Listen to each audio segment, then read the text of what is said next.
உலகத்துல காசு பணம் இல்லாம ஏழையா பிறந்து ஏழையா வாழ்ந்து சாப்பாடு கூட இல்லாம செத்து போனவங்கள விரல விட்டு எண்ணிடலாம். ஆனா காசு பணம் சேர்ந்ததுனால வாழ்க்கை இழந்தவங்க ஏராளம். ஆச்சரியப்படாதீங்க, பாட்டி சொல்றத கேளுங்க. சில பேருக்கு காசு பணம் சேர்ந்த உடனே அகம்பாவம், ஆணுவம், பெருமை எல்லாம் வந்துருதுங்க. பெருமை உள்ளவனுக்கு கடவுளே எதிரியா வருவாங்க. பணம் வந்த உடனே சில பேருக்கு பேச்சே ரொம்ப திமிரா இருக்குங்க. இந்த அகம்பாவம், ஆணுவம், பெருமை எல்லாமே சேர்ந்து இவங்களை அடிச்சு போட்டுருங்க.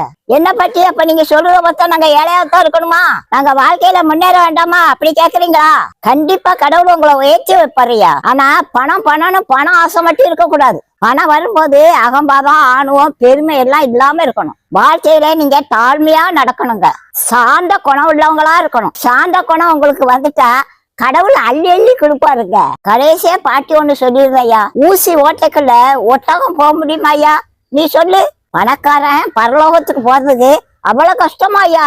என் பாட்டி சொல்லலையா, ஏசப்பா சொன்னாங்க.